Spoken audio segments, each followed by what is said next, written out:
এদিকে আসো। এই ছেলেটা কে হয় তোমার? আমার বয়ফ্রেন্ড, মানে আমি বিয়ে করছি। আচ্ছা, তুমি এটা পছন্দ করো, ভালোবাসো। তোমার বাবাকে? আমার আব্বু ওই যে। ওরা আমি চিনি তো, আমার এই যে ইনি তোমার বাবা, উনি তোমার নিতে আসছে। তুমি কি তার সাথে যাবা? আমি ওনার সাথে যাবো। এখন তো তুমি তো প্রাপ্তবয়স্ক হও নাই। একটু দাঁড়াও, একটু ধৈর্য ধরো। আমি প্রাপ্তবয়স্ক হইনি, আমার বিয়ে দেবে কেন? তো আপনি কি আপনার মেয়ে বিয়ে দিচ্ছেন?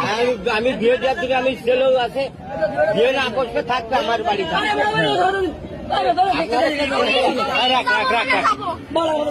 তুমি কি ওর সাথে যাবা?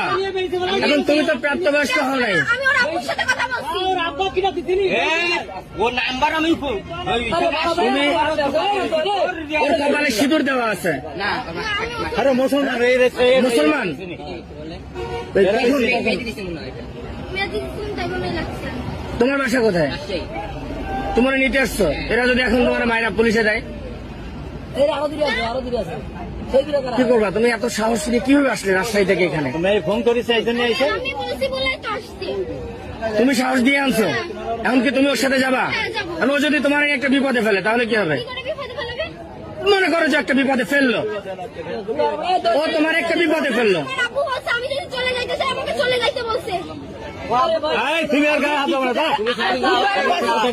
আমি যা বলছি আমি আর দেবো না, দেবো না, দেবো না, দেবো না। আমি যাবো না।